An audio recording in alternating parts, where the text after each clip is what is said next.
Hello दोस्तों, तो आज हम लोग जानने वाले हैं पेट में जलन के बारे में। आजकल का जो जीवन शैली है, लाइफ स्टाइल है, रहन सहन है, खान पान है, इसके वजह से बहुत लोगों की यह शिकायत होती है कि उनके पेटों में जलन हो रहा है, उनके सीने में जलन हो रहा है, पेट में तेज दर्द हो रहा है, वोमिट करते हैं, उल्टी करते हैं, उसमें खून आ जाता है।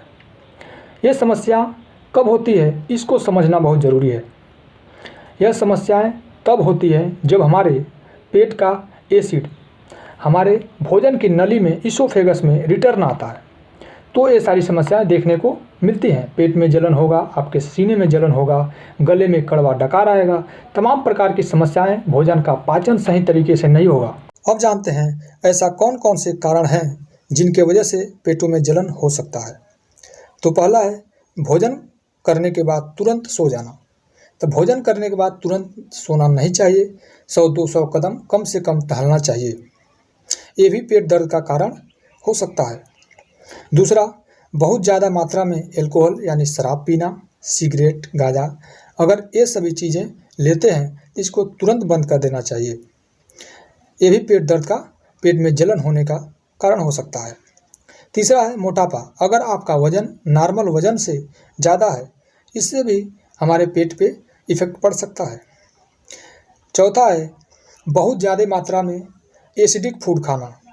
एसिडिक फ्रूट खाना जैसे प्याज, टमाटर, इन सभी चीज़ों का ज़्यादा सेवन करने से पेट का एसिड और ज़्यादा एसिडिक हो जाता है।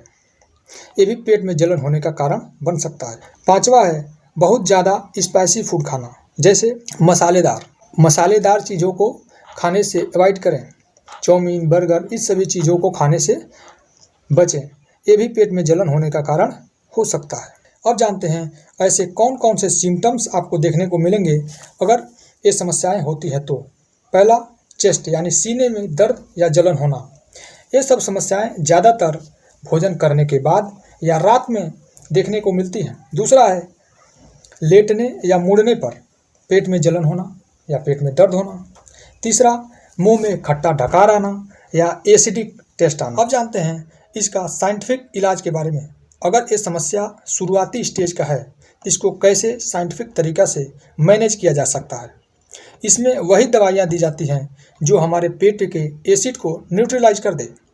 अब ये न्यूट्रलाइज़र कई तरीके का होते हैं, कई तरीके का फार्मूलेशन होते हैं, जैसे कुछ सिरप होते हैं, कुछ टेबलेट होते हैं, कुछ कैप्सूल्स होते हैं, कुछ इंजेक्शंस होते हैं।